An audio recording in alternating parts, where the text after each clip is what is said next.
What's goody, everyone? It's the RA of EE. So this is a discussion video for the end of Soul Eater. Now, if you have not watched the ending of Soul Eater, you don't want to be spoiled, you might want to exit out this video because there will be spoilers. But you know, thumbs up. You have the thumbs up because Soul Eater was pretty badass, except for the womp of an ending. But yeah, some thumbs up anyway. I'm sorry for the inconvenience. And for those of you who are still watching Soul Eater or considering it, check out the first video I made about Soul Eater. I'll annotate it. It's basically me giving my thoughts and opinions on it, basically recommending it. So yeah, so I guess let's get started. The end of Soul Eater. The end of Soul Eater. Damn.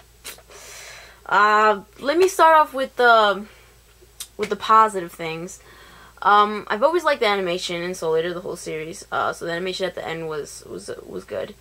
I like the fight scenes, the one between Black Star and Mifune. Also, Black Star Death the Kid against the Kishin. That was awesome.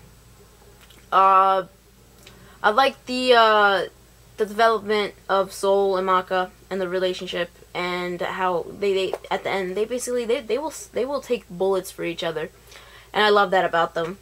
What else? I like the ending theme, the opening theme. Soul Eater has some great opening and endings, by the way. They're all pretty good. I didn't like the second ending too much, but my favorite ending was the third ending. It was awesome.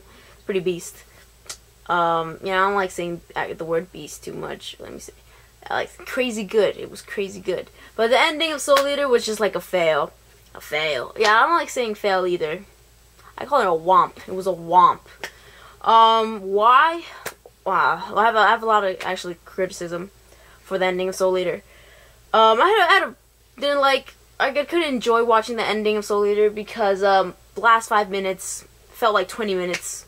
My dad I'm watching in the living room, my dad just comes and plops down next to me and starts watching Soul Eater with me, and I'm like, fuck.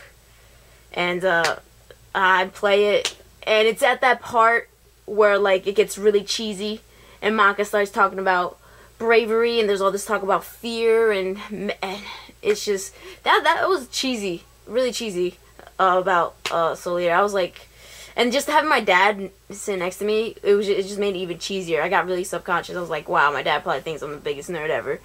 But you know, that whole bravery thing was just like not cool, and a really bad way to end it. Because you know, I was under the impression that the Kishin is like this big badass. I mean, that is the whole dilemma of the series. That's the conflict, that the Kishin was released and madness is spreading. They got to stop the Kishin. So the Kishin's supposed to be really freaking powerful, and even Lord Death couldn't beat him. But you know what? Maka's fist can.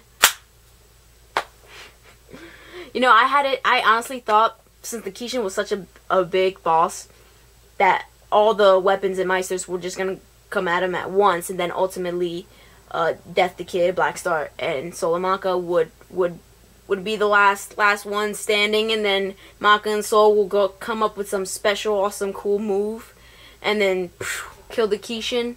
You know, because the name of the show is Soul Eater, not Maka's Fist of Bravery. Wha! I guess that's all it took, right? Whatever. Yeah, so, I couldn't believe that. Anyway, that was pretty bad. Alright, what else I noticed that went bad with Soul Eater? I started getting confused with Soul Eater after around around episode 30-something, probably. Right around the time, I'm guessing, where, like, the anime storyline drips from the manga storyline. Around that time, I started feeling like Soul Eater was just kind of going all over the place. Like, it was just, like, random and confusing. Like, I couldn't grasp what they were trying to get at, the writers, what was the idea of it. It just got weird, and at the end they threw so many things at you, so many kinds of themes. To just name a few, friendships off the bat, right? They threw in the theme of choosing your own path. Threw in the whole bravery thing. And then fear, they threw that in. And then, what else? They had other themes that was just like, what direction are you trying to go in? I don't know. And then, it was just random. And then they threw in the freaking Excalibur. Like, I honestly thought he was just like the biggest filler in he has been the most annoying character, by the way. But I thought those episodes that he had were just like big filler, and then he just somehow pops in at the end and becomes like a more important character, but he's still not important because he didn't do shit. It's like, okay, whatever. So, and it's just like, what else? Let me think.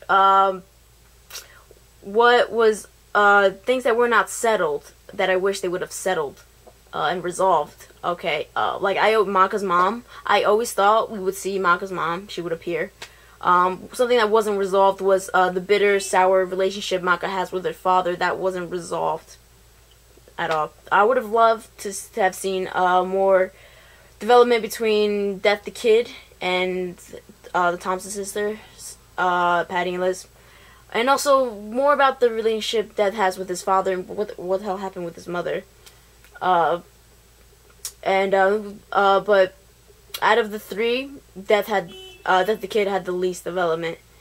Black Star had some great development. He had a couple episodes that really showed his character depth.